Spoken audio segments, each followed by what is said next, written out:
Ազատ լուրերը շարունակում է աշխատանքը, ես Արա Աբրամյանն եմ, բարի երեկո, օրվա իրադարձությունները նախ համարում։ ՀԱՊԿ անդամ պետությունները Հայաստանը շարունակում են դիտարկել որպես կազմակերպության դաշնակից, ՌԻԱ Նովոստին հայտնել է կազմակերպության գլխավոր քարտուղար Մասադիկովը։ Հայաստանը հենց սկզբից եղել է ակտիվ եւ ներդաշնակ անդամ պետություն, արժանի ներդրում ունենալով հավաքական ներուժի ամրապնդման գործում։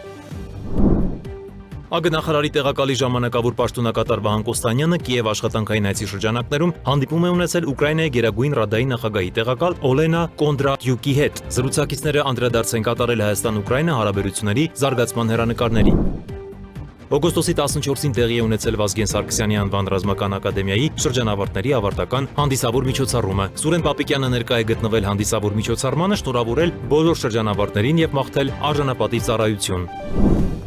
Պաշտպանության նախարարի առաջին տեղակալ ԳՇՊետ գեներալ լեյտենանտ Էդվարդ Ասրյանն էլ ընդունել է Հայաստանի Հանրապետությունում Ռուանդայի Հանրապետության նորանշանակ արտակարգ եւ լիազոր դեսպանին։ Մտքեր են փոխանակվել երկուստեք հետաքրքրություն ներկայացնող հարցերի վերաբերյալ։ Երևանի Օլիմպիական հերթափոխի պետական մարզական քոլեջում անցկացվել է սպորտի ռազմավարական եւ համակարգային բարեփոխումների ֆորումը, մասնակիցներին ողջունել եւ ելույթով է հանդես եկել ԿԳՄՍ նախարար Ժաննա Անդրեասյանը։ Վերջերս հանրապետության տարբեր եկեղեցիներից եւ մատուրներից, խաչերի, գավաթների, նյուրոնամանների եւ այլ եկեղեցական պարագաների գողությունների վերաբերյալ ահազանգեր են ստացվել։ Ոստիկանության ձեռնարկած օպերատիվ միջոցառումների արդյունքում պարզվել է, որ գողությունները կատարել են Արմավիրի 30 եւ 38-ամյա բնակիչներ։ Անցնող շաբաթվա քրեական քրոնիկոն։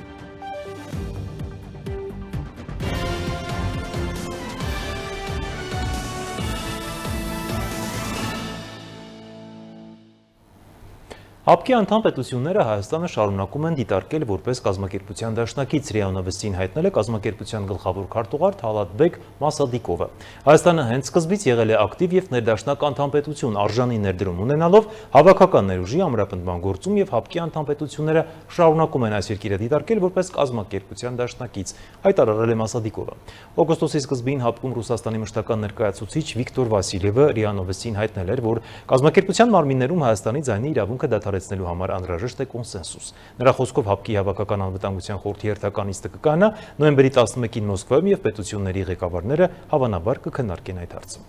Օգոստոսի 14-ին Հայաստանի Հանրապետության արտաքին գործերի նախարարի տեղակալի ժամանակավոր պաշտոնակատար Վահան Կոստանյանը Կիև աշխատանքային այցի շրջանակում հանդիպում է ունեցել Ուկրաինայի գերագույն ռադայի նախագահի տեղակալ Օլենա Կոնդրատյուկի հետ։ Զրուցակիցները անդրադարձ են կատարել Հայաստան-Ուկրաինա հարաբերությունների զարգացման հեռանկարներին, ընդգծել համատեղ ջանքերով վերջին շրջանում ակտիվացած բարձրաստիճան շփումների հետագա ընդլայնման եւ երկկողմորակարգի առավել ամրապնդման անհրաժեշտությունը։ Կարևորելով միջխորհրդանական գործակցության դերը երկկողմ հարաբերությունների առաջնորդման գործում Վահան Կոստանյանը եւ Օլենա Կոնդրատյուկը ընդգծել են երկու երկրների խորհրդարանների միջև կապերի առավել սերտացման, ինչպես նաեւ բազմակողմ խորհրդանական հարթակներում գործակցության խորացման կարեւորությունը։ Հայաստանի Հանրապետության զինված ուժերում 2026 թվականին արձանագրվել է մահվան 11 դեպք, որից 5-ը ժամկետային զինծառայողների շրջանում։ Հայաստանի Հանրապետության պաշտպանության նախարարության մամուլի քարտուղար Արամ Թորոսյանը նշել է, որ մահվան դեպքերը պետք է դիտարկել ծառայության հետ կապված եւ ծառայության հետ չկապված հանգամանքների համատեքստում, ընդգծելով, որ յուրաքանչյուր դեպք առանձին վերլուծության եւ քննարկման առարկա է։ Նրա խոսքով նախորդ տարիներին հրապարակված վիճակագրությունը տարբեր մանիպուլյացիաների առիթ է դարձել։ Նա ընդգծել է, որ բանակում մահվան դեպքերի աճի մասին խոսակցությունները ՊՆ-ի ունեցած վիճակագրությամբ չեն հիմնավորվում։ Պաշտպանության նախարարության մամուլի քարտուղարի խոսքով մահվան դեպքերը պետք է ավելի խորությամբ ուսումնասիրվեն եւ չդառնան քաղաքական շարժումների թեմա։ Օգոստոսի 14-ին տեղի է ունեցել Վազգեն Սարգսյանի անվան ռազմական ակադեմիայի շրջանավարտների ավարտական հանդիսավոր միջոցառումը։ Այս տարվա շրջանավարտները սպայական դաշունների եւ ավարտական վկայականների հետ մեկտեղ ստացել են նաեւ բնակարանների գնման հավաստագրեր։ Հայաստանի Հանրապետության պաշտպանության նախարար Սուրեն Պապիկյանը ներկա է գտնվել հանդիսավոր միջոցառմանը, շնորհավորել բոլոր շրջանավարտներին ու մաղթել արժանապատիվ ծառայություն։ Նախարարն իր սոցցանցում գրել է. «Փառք նահատակներին եւ կեցցե Հայաստանի Հանրապետությունը»։ Այսօրը հիշարժան է ոչ միայն նրա համար, որ Հայաստանի Հանրապետության բանակ են մտնում նոր սպաներ, այլ նաև նրանով, որ սա մեր բարեփոխումների առաջին փաղանգն է, արդյունքում ձևավորված առաջին սպաների խումբն է, որ մտնում է Հայաստանի Հանրապետության զինված ուժեր։ Այս տարիների ընթացքում մենք փոփոխություն ենք կատարել Վազգեն Սարգսյանի անվան ռազմական ակադեմիայի կրթական կազմակերպական մի շարք ուղղություններում, որը մեզ հույս է տալիս, որ զուգորդվելով սպաների կենցաղային ապահովման, բնակապահովման ծրագրերի բարելավման հետ նոր որակ կհաղորդի մեր սպայական անձնակազմին ու մեր բանակին։ Մենք ջանք ենք դրել, որպեսզի դուք մտածելու քիչ բան ունենաք, սիրելի սպաներ, որ դուք իմանաք, որ առաջին իսկ օրվանից ունեք տանիք ձեր հարազատների համար։ Եվ կարծում եմ տարիների ընթացքում այս կարևոր ավանդույթը ավելի է ամրացնելու եւ ուժեղացնելու մեր սպաների կամքը։ Այսօր Հայաստանի Հանրապետությունը ապրում է կարևոր խաղաղության շրջան եւ բանակը իր վերընձյուղման ու զարգացման ճանապարհին է։ Ես շատ եմ կարևորում ձեր յուրաքանչյուրի անձնական դերը մեր բանակի կայացման գործում։ Պաշտպանության նախարարի առաջին տեղակալ զինված ուժերի գլխավոր շտաբի պետ գեներալ լեյտենանտ Էդվարդ Ասրյանն էլ ընդունել է Հայաստանի Հանրապետությունում Ռուանդայի Հանրապետության նորանշանակ արտակարգ լիազոր դեսպան Նզաբամ Վիտային։ Հանդիպմանը մասնակցել է նաև Հայաստանում Ռուանդայի պաշտպանության հարցերով կցորդ գնդապետ Մպագազեն։ Գեներալ լեյտենանտ Էդվարդ Ասրյանը շնորհավորել է դեսպանին պաշտոնը ստանձնելու կապակցությամբ, հաջողություններ մաղթել պատասխանատու առաքելության մեջ։ Հանդիպման ընթացքում քննարկվել են Հայաստանի եւ Ռուանդայի միջև պաշտպանության բնագավառում գործակցության հնարավորությունները, մտքեր են փոխանակվել երկուստեք հետաքրքրություն ներկայացնող հարցերի վերաբերյալ։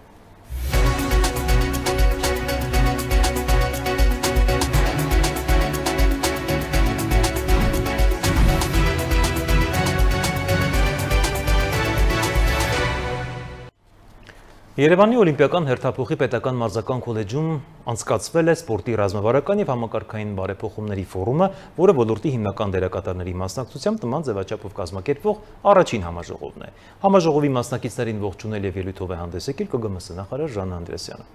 Երևանի Օլիմպիական հերթափոխի պետական մարզական քոլեջում անցկացվել է սպորտի ռազմավարական եւ համակարգային բարեփոխումների ֆորումը, որը ոլորտի հիմնական դերակատարների մասնակցությամբ նման ձևաչափով կազմակերպվող առաջին համաժողովն է։ Միջոցառմանը բացման խոսքով հանդես է եկել Հայաստանի Հանրապետության կրթության, գիտության, մշակույթի եւ սպորտի նախարար Ժաննա Անդրեասյանը։ Ներկայ են եղել նաեւ ԿԳՄՍ նախարարի տեղակալ Արթուր Մարտիրոսյանը, սպորտի կառավարման կենտրոնի տնօրեն Խորեն Զարգարյանը, ԿԳՄՍ նախարարության մարզական ֆեդերացիաների Երևանի եւ Հայաստանի Հանրապետության մարզերի, մարզադպրոցների, ինչպես նաեւ գործընկեր մասնավոր կազմակերպությունների ներկայացուցիչներ։ Ողջունելով համաժողովի մասնակիցներին, ԿԳՄՍ նախարար Ժաննա Անդրեասյանը կարևորել է նման օրինակ քննարկումները պարբերական դարձնելու անհրաժեշտությունը, նշելով, որ նպատակ կա ֆորումը վերածելու ամենամյա հարթակի։ Նախարարի խոսքում նշել է, որ միջոցառումը լավ առիթ է սպորտի ոլորտում գործունեություն ծավալող տարբեր կառույցների եւ ներկայացուցիչների համար հավաքվելու, ամփոփելու կատարված աշխատանքը, քննարկելու առաջիկա անելիքներն ու համատեղ ծրագրերը, ինչպես նաև դրանց առավել արդյունավետ իրականացման հնարավորությունները։ Ժաննա Անդրեասյանի ներկայացմամբ սպորտի ոլորտի պետական հատկացումներն էականորեն աճել են։ Մասսայական սպորտին ուղղված պետական հատկացումների 2018 թվականի համեմատ 15 անգամ աճ ունենք, իսկ բարձր նվաճումների սպորտի ուղղությամբ գրեթե 5 անգամ։ Սա նշանակում է, որ սպորտին ուղղված պետական հատկացումներն ավելի մեծ ծավալով են աճել, նշել է նախարարը։ Վերջինս ընդգծել է, որ կկառուցվի կամ կվերակառուցվի շուրջ 100 արվեստի եւ սպորտի դպրոց։ Կառավարության նոր ծրագրում ըստ նախարարի ավելի մեծ շեշտադրում է նախատեսում սպորտային ենթակառուցվածքների զարգացման ուղղությամբ։ Անդրեասյանը կարևորել է նաեւ մասնավոր հատվածի ներգրավումը, նշելով, որ պետությունը չի նախատեսում սպորտային ենթակառուցվածքների զարգացման ամբողջ գործընթացն իրականացնել միայնակ։ Նրա խոսքով պետություն մասնավոր համագործակցությունը զարգացում է ապրում երկու հիմնական ուղղությամբ։ Առաջինը մասնավոր հատվածի հետ է համագործակցությամբ սպորտային ենթակառուցվածքների ստեղծումն է։ Խոշորացված համայնքներում նախատեսում է կառուցել տիպային մարզահամալիրներ, որոնցից 3-ի Արարատում, Երեգնաձորում եւ Մարտունիում նախատեսվող կառույցների շինարարության մրցույթներն արդեն հայտարարված են։ Պետության կողմից կառուցվելուց հետո նախատեսում է այդ մարզահամալիրները հանձնել մասնավոր հատվածին հավատարմագրային կառավարման։ Սպորտի միջազգայնացման համատեքստում ԿԳՄՍ նախարարը նշել է նպատակներից մեկը Հայաստանի միջազգային մրցաշարների կազմակերպման կայուն հարթակ դարձնելն է։ ԿԳՄՍ նախարարն ընդգծել է Հայաստանը վերջին տարիներին միջազգային մրցաշարներ հասկացնելու զգալի փորձ է կուտակել, իսկ յուրաքանչյուր նոր առաջնություն նպաստում է կազմակերպչական կարողությունների զարգացմանը։ Որպես ամենավառ օրինակ նա մատնանշել է հրաձգության Եվրոպայի առաջնությունը, նշելով, որ չնայած տեխնիկական եւ կազմակերպչական բարդություններին, այն անցկացվել է բարձր մակարդակով։ Միջազգային խոշոր միջոցառումների շարքում Ժաննա Անդրեասյանն առանձնացրել է 2029 թվականի FIFA-ի մինչև 20 տարեկանների աշխարհի առաջնությունը։ Մրցաշարին ընդառաջ Իջևանում նախատեսում է կառուցել UEFA-ի 4-րդ կատեգորիայի պահանջներին համապատասխան 10,000 հանդիսական տեղավորող մարզադաշտ, իսկ Վանաձորի մարզադաշտը նախատեսում է վերակառուցել։ Վերջին երկու շաբաթվա ընթացքում հանրապետության տարբեր եկեղեցներից եւ մատուրներից խաչերի, գավաթների, մյուրոնամանների եւ այլ եկեղեցական պարագաների գողությունների վերաբերյալ ստացվել են ահազանգեր։ Ոստիկանության ձեռնարկած օպերատիվ միջոցառումների արդյունքում պարզվել է, որ գողությունները կատարել են Արմավիրի 30 եւ 38-ամյա բնակիչները։ Վերջիններս ձերբակալվել են։ Նրանց Nissan Magnus-ի մեքենայում հայտնաբերվել է գողոնի մի մասը, իսկ մյուս մասը ըստ ոստիկանության հասցրել էին վաճառել։ Անցնող շաբաթվա քրեական քրոնիկոն։ Մարտուն Գրիգորյանը 2 ամսով կալանավորվել է։ Գրիգորյանը մեղադրվում է նախընտրական շրջանում բարեգործության արգելքը խախտելու համար։ Նա չի ընդունում մեղադրանքը եւ հրաժարվել է ցուցմունք տալ։ Գործը հարուցվել է մայիսին։ Իրավապահներն այդ ժամանակ խոզարկել էին Գրիգորյանի տունը, մեքենան եւ Բարգավաճ Հայաստան կուսակցության նախընտրական շտաբը, առգրավելով փաստաթղթեր եւ համակարգիչներ։ Դատախազության տվյալներով 2025 թվականի դեկտեմբերից մինչև 2026 թվականի հուլիսի 1-ը Սևանի ափամերձ 68 հողամասերում ապամոնտաժվել է 201 ապօրինի կառուցված հիմնական եւ ոչ հիմնական շինություն։ Եվս մի շարք ապօրինի կառույցների վերաբերյալ հայցեր ներկայացվել են դատարաններ։ Դատախազությունը նախատեսում է շարունակել ապօրինի շինությունների ապամոնտաժումը, նոր հայցեր ներկայացնել եւ քննարկել ազատված տարածքները հանրային օգտագործման, այդ թվում հանրային լողափերի վերածելու հնարավորությունը։ Դատախազությունը նաեւ նշել է, որ 1905 մետրից ցածր տարածքները ջրածածկման ենթակա եւ ափամերձ պահպանության գոտի են։ Ապամոնտաժված կառույցների թվում եղել են նաեւ նախկին պաշտոնյաների եւ նրանց փոխկապակցված անձանց կողմից կառուցված շինություններ։ Մոտ 1.5 միլիարդ դրամի թմրամիջոցների ապօրինի տեղափոխման դեպք է բացահայտվել։ Իրավապահները հայտնաբերել են 34.8 կիլոգրամ ափիոն եւ 3 կիլոգրամ մարիխուանա։ Դեպքի առթիվ նախաձեռնվել է քրեական վարույթ։ Իրավապահները պարզում են թմրամիջոցների ձեռքբերման, տեղափոխման եւ իրացման հնարավոր շղթան, նաեւ դեպքին ներգրաված անձանց շրջանակը։ Հակակոռուպցիոն կոմիտեում նախաձեռնված քրեական վարույթի շրջանակում ձերբակալվել են Գազպրոմ Արմենիա ընկերության 4 աշխատակից եւ Հայաստանի քաղաքաշինության տեխնիկական եւ հրդեհային անվտանգության տեսչական մարմնի 1 պաշտոնատար անձ։ Վարույթն առնչվում է նորակառույց շենքերում գազամատակարարման գործընթացում թույլ տված խախտումներն անտեսելու պայմաններում դրական եզրակացություն տրամադրելու համար կաշառք տալու դեպքերին։ Ձերբակալված անձանցից 4-ի նկատմամբ որպես խափանման միջոց են տրվել, կալանքը 1-ի նկատմամբ տնային կալանքը։ Քրեական ոստիկանության կիբերհանցագործությունների դեմ պայքարի վարչության եւ քննչական կոմիտեի ծառայողները Երևանում գործող հյուրանոցներից մեկում անակնկալ խոզարկություններ են իրականացրել եւ վնասազերծել ենթադրյալ հանցավոր խումբ։ Ըստ ոստիկանության խմբի անդամները ներկայանալով որպես Միացյալ Նահանգներում բեռնափոխադրող ընկերությունների աշխատակիցներ չարաշահել են արտասահմանյան տնտեսվարողների վստահությունը հափշտակել ուղեբեռներ եւ դրանք տեղափոխել այլ վայր։ Հետագայում գողացված ուղեբեռը վաճառվել է եւ ստացված գումարները փոխանցվել են խմբի անդամների համարներին եւ փոխակերպվել կրիպտոակտիվների։ Խոզարկությամբ հայտնաբերվել եւ առգրավվել են նախաքննության համար էական նշանակություն ունեցող ապացույցներ։ Քրեական վարույթը նախաձեռնվել է քննչական կոմիտե ներկայացված հաղորդման հիման վրա։ Ոստիկանությունն ու Միացյալ Նահանգների իրավապահ մարմինները շարունակում են միջոցառումները հանցավոր մեխանիզմի վերաբերյալ նոր տվյալներ ձեռք բերելու եւ հանցավոր խմբին բացահայտելու ուղղությամբ։ Ավարտվել է ընտրակաշառք տալու ստանալու դեպքով քննված եւս մեկ քրեական վարույթի նախաքննությունը։ Ընտրակաշառք տալու եւ ստանալու դեպքերով հակակոռուպցիոն կոմիտեում նախաձեռնված քրեական վարույթով 14 մեղադրյալների, այդ թվում Ուժեղ Հայաստան կուսակցությունների դաշինքի համակիր ԿՊ-ի վերաբերյալ նախաքննությունն ավարտվել է։ 2026 թվականի առաջին կիսամյակում կայազորների զինվորական դատախազությունների քրեական վարույթներով եւ դատախազական ներգործության միջոցներով պետությանը, համայնքներին ու պետական եւ համայնքային մասնակցությամբ կազմակերպություններին պատճառված վնասից վերականգնվել է ընդհանուր 47 միլիոն 204 հազար դրամ։ Ծանր հանցագործություններով դատարան է հանձնվել 59 քրեական վարույթ, իսկ ծանր հանցագործություններով օրինական ուժի մեջ է մտել 38 մեղադրական դատավճիռ։ Առանձնապես ծանր հանցագործություններով դատարան է հանձնվել 3 վարույթ, իսկ օրինական ուժի մեջ է մտել 3 մեղադրական դատավճիռ։ 2026-ի առաջին կիսամյակում քննչական կոմիտեի վարույթում քննվել է ընտանեկան բռնության 1794 քրեական վարույթ, ինչը գերազանցում է 2025-ի նույն ժամանակահատվածի 1482 ցուցանիշը։ Նշված ժամանակահատվածում մեղադրական եզրակացությամբ դատարան է ուղարկվել 204 քրեական վարույթ, 213 անձի վերաբերյալ։ Իրանի արտաքին գործերի նախարարի իրավական եւ միջազգային հարցերով տեղակալ Քազեմ Ղարիբաբադին հայտարարել է, որ Հորմուզի նեղուցը փակելու կամ բացելու որոշումը կարող է կայացնել միմիայն Թեհրանը։ Այսպես արձագանքել է ԱՄՆ նախագահ Դոնալդ Թրամփի այն հայտարարությանը, թե Վաշինգտոնը մտադիր է ռազմավարական ջրային ուղին հայտարարել ամերիկյան տարածք, գրում է Մեհրը։ Թրամփը ելույթ է ունեցել Նյու Յորք նահանգի Գարդեն Սիթիում անցկացված նախընտրական միջոցառման ժամանակ եւ կողմնակիցներին հայտարարել, որ Իրանի նկատմամբ ԱՄՆ-ի հաղթանակից հետո շուտով Հորմուզի նեղուցը կհայտարարվի իրենց տարածքը։ Ի պատասխան Ղարիբաբադին X սոցիալական ցանցում գրել է, որ նեղուցը չի կարելի գրավել ոչ թվիթով, ոչ էլ ավիակրով, ոչ հրամանով, ոչ էլ նախընտրական ճառով, ընդգծելով, որ Իրանը չի վախենում ոչ սպառնալիքներից, ոչ էլ ուժի ցուցադրությունից։ Միջազգային նորությունները տեսաշարով։ Դոնալդ Թրամփը հայտարարել է, որ Իրանի դեմ պատերազմն ավարտելուց հետո մտադիր է Հորմուզի նեղուցը հայտարարել ԱՄՆ-ի տարածք։ Թրամփը հայտարարել է, որ Իրանի վերջնականապես հաղթելուց հետո բավական շուտ ինքը Հորմուզի նեղուցը կհայտարարի Միացյալ Նահանգների տարածք։ Նա նաև պնդել է, որ ԱՄՆ-ն այժմ նեղուցի նկատմամբ ունի լիակատար վերահսկողություն եւ ամերիկյան ռազմածովային շրջափակման պայմաններում նավերը չեն կարող անցնել առանց ԱՄՆ-ի համաձայնության։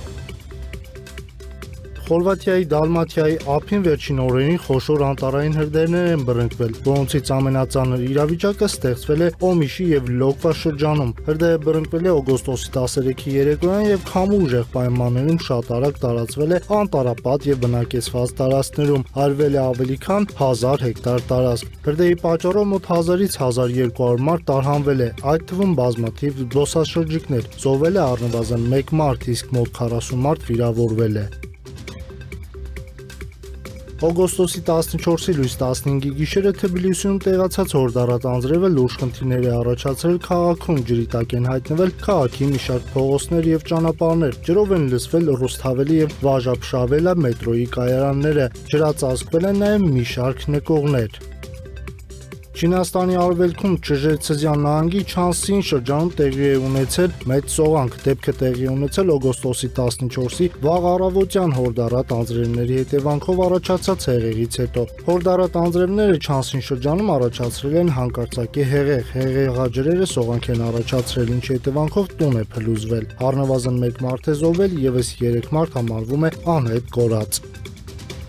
Կայրեի առևտրի կենտրոնում տեղի ունեցած պայթյունի հետևանքով զոհվել է 3 մարդ, եւս 17-ը ստացել են վնասվածքներ։ Դատախազությունը հայտնել է, որ նախնական քննության ընթացքում պարզվել է, որ պայթյունը տեղի է ունեցել գազի բալոնի պատճառով։ Եգիպտոսի գլխավոր դատախազությունը կարգադրել է ձերբակալել հուշանվերների եւ խաղալիքների խանութի սեփականատիրոջը, որտեղ տեղի է ունեցել պայթյունը եւ հարցաքննել նրան։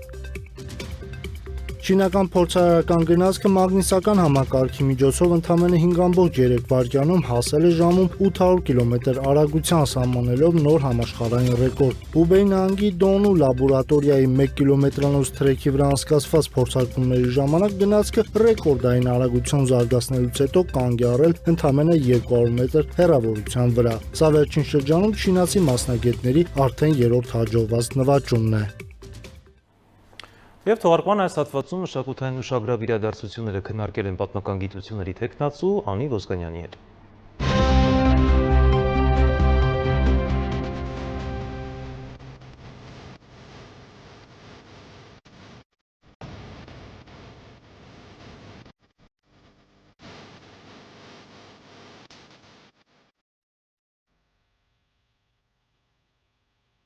Բարի Տիկին Ոսկանյան, շնորհակալություն հրավերն ընդունելու համար։ Շնորհակալ եմ հրավերի եւ այս կարևոր թեման արծարծելու հնարավորության համար։ Այո, եւ ես սկզբից նշեմ, որ իսկապես թեման կարևոր է Տիկին Ոսկանյան, քանի որ նա ոչ միայն մշակութին է անդրադառնում, այլ նաեւ մեր ինքնությանը եւ մեր ԴՆԹ-ին եւ խոսելու ենք վերջերս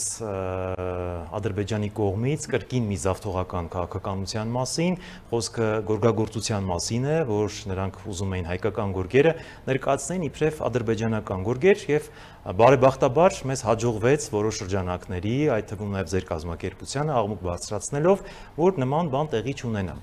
Վերջերս Հունգարիայում պետք է տեղի ունենար մի միջոցառում, մշակութային միջոցառում գորգագործության մասին, որտեղ Ադրբեջանը ցուցադրություն իբրև թե պետք է կազմակերպեր եւ Ադրբեջանը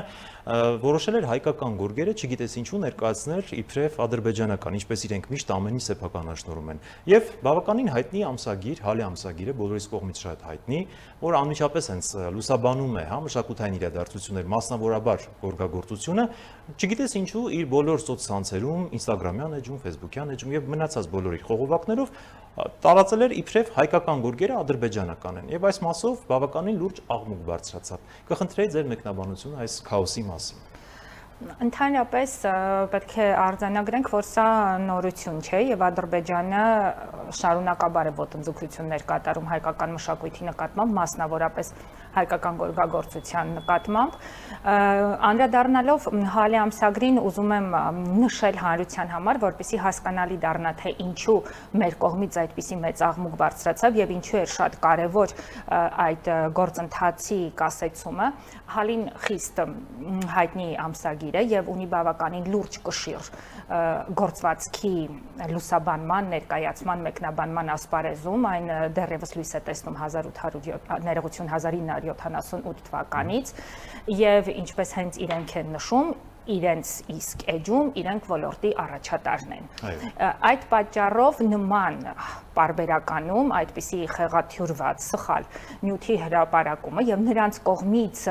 այդ նյութի տարածումը իրենց սոցիալական ցանցերի միջոցով բնականաբար եւ պետք է արժանանար այդպիսի կոշտ հակադարձման եւ ես շատ ուրախ եմ, որ մենք կարողացանք տարբեր մասնագետներ իրենց սոցիալական էջերով, տարբեր խողովակներով հնարավորություն ունեցան իրենց ձայնը բարձրացնելու եւ ի վերջո նրանք Facebook-ից հեռացրեցին, այսինքն իրենք տեսան հակադարձում եւ իրենք տեսան մի կարեւոր բան, որ հայկական կողմը շարունակաբար տեր է կանգնելու իր մշակութային ժառանգությանը եւ մենք ոչ մի կերպ եւ ոչ մի վարքյան չենք նահանջելու եւ պայքարելու ենք մեր գորգերի պահպանության, հանրահռչակման, մեր նախնազարդման համակարգի հանրահռչակման, հայկական ազգային հնամենի դարավոր սիմվոլների ամրագրման, որոնք կապված են մեզ հետ, որոնք կապված են մեր բնորանի հետ, որոնք կրում են մեր ստեղծման պատմությունը, այդ ամենը հենց այնպես չի ամրագրված գորգի վրա, դա ձեռագիր է, դա կոդ է, որով մենք ներկայանում ենք աշխարհին։ Մենք պայքարելու ենք դրա համար եւ եւ այս դեպքը մատնանշեց, որ համակարգված, հստակ, ծրագրային պայքարի հակադարձման արդյունքում, մասնագիտական խոսքի արդյունքում, այո, մեր խոսքը դառնում է ծանրակշիռ եւ ունենում է հստակ արդյունք։ Տիկին Ոսկանյան, տեսեք, Հալե ամսագիրը, ինչպես նշեցիք, 1970-ականներից հայտնի է, թիվ 1-ն է աշխարհում եւ իսկապես ինքը լայն հնչեղություն ունի եւ կարող է ինքը թելադրել, հա, ինքը համակարգել եւ այսպես շարունակ, բայց նույն Հալե ամսագրի ներկայացուցիչների 2015-16 թվականներին Հայաստանում էին, նրանք շատ լավ գիտեին հայկական գորգերի մասին, շատ լավ ուսումնասիրել էին արցախյան գորգերը, նույնիսկ Արցախում են որոշակի ժամանակում եղել, Շուշիի գորգերի թանգանում եւ այլն։ Մոնիտորինգ են արել, իրականացրել են բազմաթիվ հետազոտական աշխատանքներ, իմանալով այդ ամենը, կրկին գնացել են Ադրբեջանի հետ գործարքի, այսպես ասած։ Կարող ենք ասել, որ այստեղ նույնպես Ադրբեջանը իր սև նավթադոլարային կաշառքով է հասել այս ամենին։ Ադրբեջանը միշտ բոլոր ասպարեզներում է դիմում բոլոր հնարավոր ձևերին իր ոչ ճշգրիտ սուտ թեզերը առաջ, կեղծ թեզերը առաջ տանելու համար, այստեղ եւ գորգագործության ասպարեզում ոտնձգությունները հատկապես շատ ավելի շատ են, որովհետեւ Ադրբեջանը հենց իր արժեվ խնդիր է դրել յուրացնել հայկական արցախյան գորգագործական դպրոցը եւ ներկայացնել դա որպես իրենը, քանի որ այստեղ շատ ավելի հետաքրքիր շերտեր են բացվում, քանի որ ինչպես արդեն նշեցի, գորգագործությունը դա կոդ է, ձեռագիր է, որով որոնք դա մեր ինքնության մասնիկներից մեկն է, որով մենք խոսում ենք, մեր պատմության մասին ենք պատմում, մեր ինքնության մասին ենք պատմում աշխարհին։ Եվ Ադրբեջանը այդ նախշազարդման համակարգին, գործման տեխնիկային, ինչը շատ կարևոր է հատկապես նշել, գործման տեխնիկային, հայկական կրկնակի հանգույցը, որով որ թե թուրքերը, թե ադրբեջանցիները գործում են իրենց գորգերը, տիրանալով գործման տեխնիկային փորձում է կեղծ կապ ստեղծել տարածաշրջանում իր երկարամյա գոյությունը ինչ որ ձևով փաստելու, ներկայացնելու համար։ Նաև այս տեսանկյունից է շատ կարևոր հայկական ոչ միայն գորգելը մշակութային մյուս արժեքների պաշտպանությունը, դրանց մասին շարունակաբար խոսելը, դրանք ներկայացնելը եւ այստեղ մենք տեսնում ենք մշտապես շարունակական հարձակում ոչ միայն հալի ամսագրի միջոցով, նրանք դա անում են տարբեր թանգարաններում, գիտաժողովների միջոցով, գիտական հոդվածների միջոցով, այո, այսինքն մասնագիտական դաշտում կան մասնագետներ, ոչ միայն ադրբեջանցի մասնագետներ, այլև ուրիշ ազգերի ներկայացուցիչներ, որոնք հանգիստ կարողանում են շրջանցել պատմական իրողությունները եւ գրել իսկապես կեղծ պատմություն, ինչը անխոս խիստ դատապարտելի է։ Տեսեք, դատապարտեցիք դուք ձեր կազմակերպությունը, իդեպ Հայկական գորգերի ազգային կենտրոնը, դատապարտեցին անհատներ, աշխարհասփյուր հայեր, բայց մենք այն երկիրը, որտեղ Ադրբեջանը փորձում է նման զեղծարարություններ, կեղծ պատմություններ հորինել եւ ադրբեջանաֆիկացնել ամեն ինչ, մասնավորաբար հայկականն ու արցախյանը, մեր դեսպանները, մեր բարձրաստիճան պաշտոնյաները, մեր կառույցները լռում են, որևէ բան չեն անում։ Ում գործառույթն է սա, պետությունը ինչպես պետք է ներգրավի եւ կանխի նման դեպքերում։ Հյուպատոսների աշխատանքն է դա, մշակութային գործիչների աշխատանքն է, ում աշխատանքն է սա։ Սա համակարգված ծավալուն համատեղ աշխատանք է։ Անխոս այստեղ եւս երևում է մշակույթի նախարարության պակասը եւ բնականաբար հրաշալի կլիներ, որ մշակույթի նախարարություն լիներ եւ զբաղվեր հենց այս հարցերով եւ համակարգեր։ Այստեղ շատ կարեւոր է անհատ մասնագետների, կազմակերպությունների եւ անխոս պետության համագործակցությունը, քանի ոչ մեր դիմաց կանգնած ուժը օգտագործում է իր ողջ գործիքակազմը եւ այդ ողջ գործիքակազմը օգտագործում է հենց պետության կողմից վերցնելով տարբեր թիրախներ եւ հերթով խփելով այդ թիրախներին։ Հետեւաբար մեր հակազդումը պետք է լինի համաչափ համաչափ եւ բնականաբար ավելի ուժեղ։ Գիտեք, մի շատ հետաքրքիր բան էլ կա, երբ ինչ որ մի բանը քոնն է, երբ դու ես ստեղծել, երբ դրա տերը դու ես, դու ավելորդ անգամ կարիք չունես այդ մասին բարձր գոռալու, բայց պարզվում է, որ ստեղծված իրավիճակում դրա կարիքը առաջացել է, այստեղ պայքարը պետք է լինի խիստ համակարգված, ոչ միայն կոնկրետ հալի ամսագրի հրապարակման հետ, այլև բազմաթիվ միջազգային թանգարանների, մենք պետք է ունենանք տարբեր միջազգային գիտաժողովներում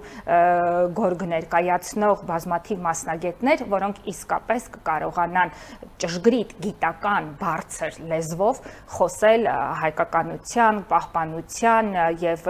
կեղծարարության դեմ։ Հենց այդ ճշգրիտ խոսելու պրոֆեսիոնալիզմով, գորգագործության մասին առաքելությունը տրված է Հայկական գորգերի ազգային կենտրոնին։ Իրենք շատ կոշտ արձագանքեցին, բնականաբար այդպես էլ պետք է լիներ։ Իրենց գործունեությունը հայապահպանության մասով ինչպես է իրականանում։ Մի փոքր մանրամասներ ձեր կազմակերպության մասին, Հայկական գորգերի ազգային կենտրոնի հայապահպանության մասին մի փոքր կցանկանայի մեկնաբան։ Սիրով, բայց ես նախապես ուզում եմ նշել, որ այո, Հայկական գորգի ազգային կենտրոնը արդեն երկար տարիներ է, ինչ կատարում է լուրջ աշխատանք գորգապահպանության, հանրահռչակման, նյութի գիտական հետազոտության արդյունքում, բայց պետք է նշենք նաև, որ դաշտում կան հրաշալի մասնագետներ, հրաշալի կազմակերպություններ, թանգարաններ, գիտական ինստիտուտներ, որտեղ մասնագետները նորից իրենց ամենօրյա աշխատանքով ունենում են մեծ նվաճումներ, կարողանում են նպաստել գործին։ Հայկական գորգի ազգային կենտրոնը հենց իր ստեղծման, իր ձևավորման օրից մի քանի հիմնական ուղղություն նախանշեց, որի մեջ առանցքայինը Հայկական գորգի գիտական հետազոտություններ, պահպանությունը եւ հանրահռչակումը եւ այն թիմը, որը որ հավաքվեց Հայկական գորգի ազգային կենտրոնի հիմնադիր նախագահ Վիկտոր Մնացականյանի շուրջը, իր ամենօրյա աշխատանքով քայլ առ քայլ մոտենում է բոլոր նպատակների իրականացմանը։ Այստեղ մենք ոչ միայն գորգալև ընդհանրապես գործվածքը ներկայացնելու կարիք ունենք, քանի որ մենք ունենք ահռելի արխիվային նյութ, մենք ունենք հստակ պատմություն, մենք ունենք անցյալում տեղի ունեցած, այսինքն անցյալում կազմավորված հաստատություններ, հիմնարկություններ, ամբողջը փաստագրված կա, գորգագործական ֆաբրիկաներ, որոնք որ իրենց գործունեությունն են ծավալել դարեր շարունակ։ Նորություն չեմ ասի, իհարկե, եթե ասեմ մեր միջնադարյան հայ վաճառականների այդ ողջ պատմությունը, որը միայն վաճառականության պատմություն չի, դա մի ահռելի պատմություն է եւ այդ ողջ պատմության մեջ հենց գորգավաճառության պատմությունը, հայկական տեքստիլի վաճառ մնացած բոլոր տեքստիլի այլ նմուշների վաճառքը եւ այս բոլորի հետազոտությամբ եւ այս բոլորը գիտականորեն ներկայացնելու հիմնական գործով նաեւ առաքելությունը վերցել եք առաքելությունը ոչ միայն նորից ասեմ, որ դաշտում իսկապես հրաշալի մասնագետներ կան, բայց մենք ամենայն պատասխանատվությամբ ենք վերաբերվում դրան եւ փորձում ենք յուրաքանչյուր օրը ունենալ գոնե մի փոքր նվաճում մեր հիմնական նպատակներին հասնելու համար։ Շատ լավ, նաեւ հայկական գորգերի ազգային կենտրոնին անդրադարձանք, վերջերս Մայրաքաղաքի սրտում ամենահայտնի այգիներից մեկում, գլխավոր փոստի դիմացի այգում տեղի ունեցավ շատ հայկական գեղեցիկ մի միջոցառում Գորգ Լևայի արարողություն։ Իդեպ ես անձամբ ներկա եւ հիացած էի։ Այ ինչպես ծնվեց գաղափարը։ Մի փոքր այդ մասով մեկնաբանություններ խնդրում եմ։ Գաղափարը հետաքրքիր էր, որովհետեւ նույնպես հայաֆիկացնելու ամեն ինչ, քանի որ տուրիստները այնտեղ շատ էին եւ դա էլ նպաստում է ուղղակի եւ անուղղակի կրթելու թե հայկական գորգագործությունը ինչ է իրենց ներկայացնում։ Գորգ Լվալու արարողությունը բոլորիս ամենասիրելի արարողությունն է, այսինքն մենք բոլորս էլ մանուկ ենք եղել եւ հիշում ենք, որ ինչպես էինք սպասում, նույնիսկ տատերը, մայրերը, քույրերը, այո, ինչպես էինք սպասում, նույնիսկ չէինք կարողանում գիշերը քնել, եթե գիտեինք, որ հաջորդ առավոտ մեր բակում, թաղում, փողոցում տեղի ունենալու ու այն վարակիչ էր, ամբողջ գործընթացի սիրունությունը հենց նրա մեջ է, որ ինքը վարակիչ է, իսկ եթե մեկը դուրս էր բերում իր գորգը լվալու, անմիջապես բոլորը միանում էին, եւ միանում էին եւ շարունակում էին այդ գործընթացը։ Երբ դեռևս տարիներ առաջ, երբ Վիկտոր Մնացականյանը առաջարկեց փողոցում, Մայրաքաղաքի հենց կենտրոնում, իդեպ առաջին գորգլվան տեղի է ունեցել Աբովյան 3 հասցեում, որտեղ գտնվում էր Որդանկարմիր հայկական գորգի թանգարանը, հայտնի AOX-ի շենքում, հենց Աբովյան 3 հասցեում ամբողջ Աբովյան փողոցը գորգապատել եւ փողոցում գորգ լվանալ, այսպես բոլորիս արձագանքը բավականին հետաքրքիր էր ու տեղի ունեցավ հենց այդ օրը մենք հասկացանք թե ինչու լայն արձագանք է գտնում եւ մարդիկ ինչպիսի մեծ ուրախությամբ են միանում իսկապես վերածվում է մի մեծ տոնի ու այն դարձավ շարունակական ու արդեն երկար տարիներ է յուրաքանչյուր տարի մենք հնարավորություն ենք ունենում եւ փառատոնների շրջանակում եւ պարզապես մեր հայկական գորգի ազգային կենտրոնի կազմակերպած միջոցառումների շրջանակում իրականացնել տարեկան 2 օր այդ միջոցառումը եւ պատկերացրեք սկսվում է այդ փոքրիկների մեծ հավաքով, որոնք պարզապես չեն կարողանում համբերել թե երբ են ջուրը միացնելու եւ բավականին երկար ժամեր տևելուց հետո միևնույնն է լինում են դեռ մարդիկ, ովքեր որ չեն ուզում հեռանան, դժգոհ են, որ միջոցառումը արդեն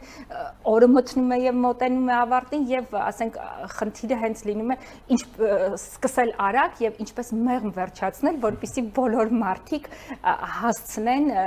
մասնակցել դրան։ Տիկին Ոսկանյան, այսինքն նաեւ այդ Գորգ Լևայի եւ նմանատիպ միջոցառումներով զարկ է տրվում հայկական գորգերի հանրահրճակմանը։ Այլ միջոցառումներ, այլ ինչ միջոցառումներ են իրականացնում, ձեր կազմակերպությունը շատ կարճ, քանի որ մեր եթերաժամանակը մենք առաջիկայում Գորգ Լևային եւ զուգահեռ մենք իրականացնում ենք նաեւ գորգերը անհավանական միջավայրում, այսինքն փողոցում, ինչ որ մի թաղամասում, մշակութային շենքերի վրա ներկայացնելու ավանդույթներ ունենք, այսինքն մենք դրան ասում ենք գորգ փռոցի։ Տարիներ առաջ մեր այս միջոցառմանը միացան Երևանի մշակութային բազմաթիվ շենքեր, թանգարաններ, թատրոններ, անգամ մշակութային օջախներ եւ Երևանը ներկայացնող շատ ու շատ այլ կառույցներ, ուրեմն ինչպես է, այսինքն այստեղ մենք հնարավորություն ենք ունենում ոչ միայն ցուցադրելու գորգը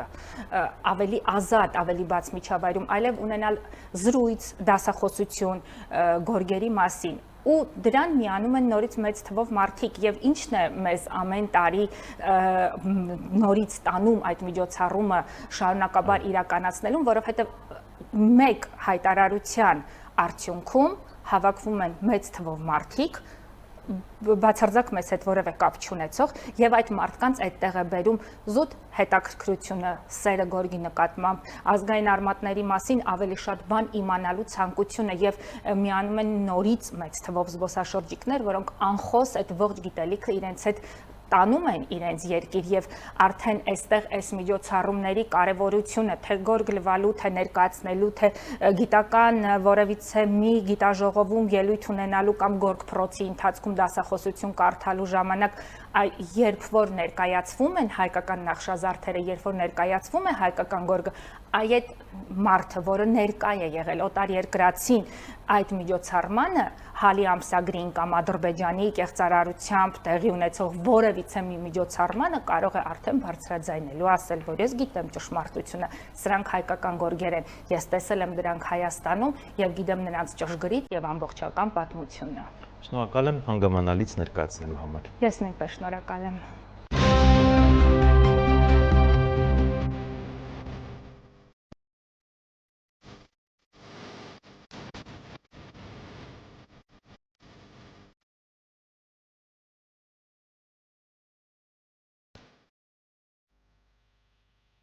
Այսքանով ես հրաժեշտ եմ տալիս, ցտեսություն։